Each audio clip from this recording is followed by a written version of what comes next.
Thank you.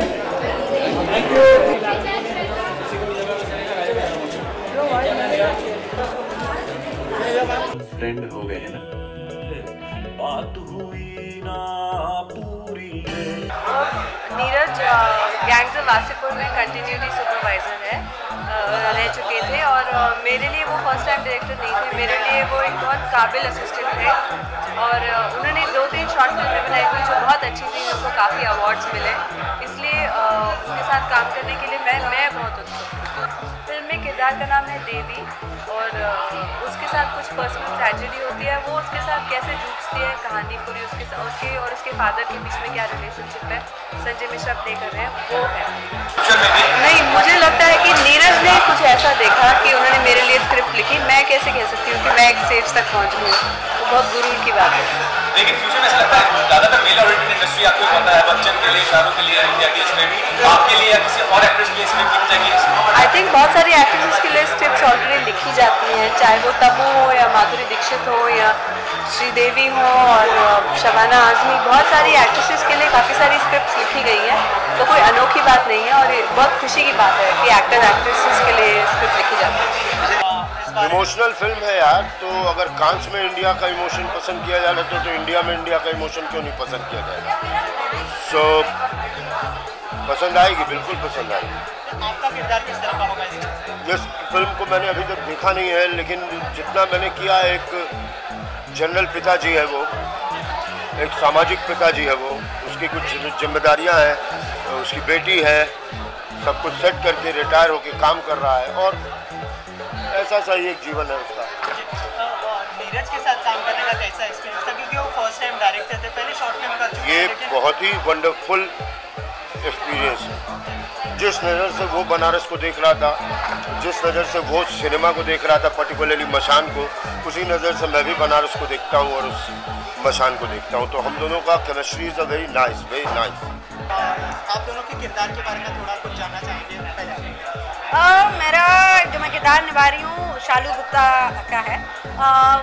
Banaras में ही पली बड़ी है वो, उसे शायरी बहुत पसंद है और जो फिल्म में जो उसकी स्टोरी है, जो उसकी लाइन है कि कॉलेज में पढ़ती है और उसको पहली बार लाइफ में प्यार होता है एंड लिटरली जो जैसे लव एट फर्स्ट साइट जो कहते हैं, जो कि बहुत ही घिसा पिटा कॉन्सेप्ट है, लेकिन एक्चुअली इस फिल्म से मुझे रियलाइज़ हुआ कि जब आपको प्यार होता है तो कोई रीज़न नहीं होता है एंड स्पेशली जब पहला प्यार होता है तो आपको ये कुछ फर्क नहीं पड़ता है कि लड़के की फैमिली कैसी है, लड़का करता क्या है, आगे फ्यूचर क्या होगा, लड़का कितना लंबा है, एग्जैक्टली, या आप कितने हैं, तो वो कुछ फर्क नहीं पड़ता है। प्यार जब होना होता है तो हो जाता है। तो आई थिंक शालू की जो जर्नी है इस फिल्म में, and that's one of the most special moments कि कैसे होता है कि मतलब आपको आगे कब हिट कर जाता है आपको कुछ पता नहीं होता, वो बस हो जाता है। मेरे किरदार का नाम दीपक चौधरी है। तो बनारस में एक कम्युनिटी है, उसे कहते हैं डोम कम्युनिटी। तो ये कम्युनिटी बेसिकली वहाँ पे जो मसान घाट है, क्रेमेटोरियम है, वहाँ काम करते हैं, चिताएं जलाती है। तो ये लड़का है जो बहुत ही लो कास्ट में डोम कम्युनिटी को बिलोंग करता है, वो चिताएं जलाने का काम करता है। अब वो इस लो कास्ट में बिलोंग करने वाला लड़का वो प्यार में पड़ जाता है इस अपर कास्ट गर्ल से। तो ये फिल्म पूरी उसी पे है, जैसे कहीं ना कहीं वो एस्केप के बारे में बात करती है हमारी फिल्म। तो इसमें इट्स ऑल्सो टॉकिंग अबाउट कैसे दिस इनसिक्योरिटी ऑफ कास्टिज्म, ये भी कैसे आजकल की यूथ को भी कहीं ना कहीं अपने आप को पूरी तरह एक्सप्रेस करने से रोकती है, कहीं ना कहीं पीछे खींचती है। And at the same time कैसे ये लड़का और अपने लिए भी कुछ अच्छा करना चाहता है, पढ़ाई भी करता है, तो उस तरीके से चीज़ों से वो जूझती है और ये किरदार है क्या है। And day one of shoot से जब तक शूट चलता है you are literally breathing that character. And Neeraj के साथ फ़ायदा ये था कि हमें कभी भी ये नहीं लगा कि हम फर्स्ट टाइम डायरेक्टर के साथ काम करें, क्योंकि इतनी क्लैरिटी इन थॉट थी कि अगर थोड़ा भी हमें कंफ्यूजन होता था ना तो हम जाके डिस्कस कर सकते थे। कभी ये नहीं था कि ओ माय गॉड हम डायरेक्टर से पूछेंगे क्या कहेंगे वो, और नीरज ने डे वन पे ये क्लियर कर दिया था कि कोई हायरार्की नहीं है, कि सब एक ही लेवल पे हैं। तो एक बहुत कंफर्ट था जो पूरे सेट में था, तो कभी किसी को ये नहीं लगा कि कोई सीनियर है या कोई जूनियर है। आई थिंक उन सब से भी चीज़ों से बहुत फ़र्क पड़ता है। अच्छा, आप हमारा द थिंग इज मेरे जो सारे सीन्स हैं वो विकी कौशल के साथ ही हैं and I am very happy about that, क्योंकि अब नेक्स्ट फिल्म में होपफुली मैं संजय मिश्रा जी और ऋचा के साथ काम करने का मेरी बहुत सालों से इच्छा है।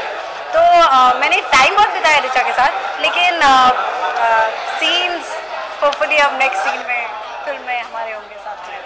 ये फिल्म बनाने के जी स्टार कास्ट तो देखिए, मतलब कास्टिंग डायरेक्टर मुकेश छाबड़ा ने बहुत हमारी मदद की है इस फिल्म में। और ये हमारी मतलब मेरा एक मानना है कि मैं फिल्म को बहुत ही कल्चरल तरीके से देखता हूँ कि बहुत कुछ जो फिल्म की जो रियलिज़म होती है वो कल्चर और लैंग्वेज से आती है।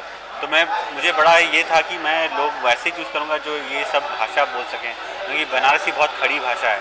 जैसे हमने काशिका का प्रयोग इस फिल्म में किया, जो शायद पहली बॉलीवुड फिल्म है जिसमें काशिका बोली जाएगी। तो इन सब चीज़ों का बहुत मतलब मुझे था कि ज़रूरत थी, तो वो हम लोगों ने इस फिल्म में किया है। तो कास्ट का तो खैर मतलब वो बन ही जाता है समा एक बार।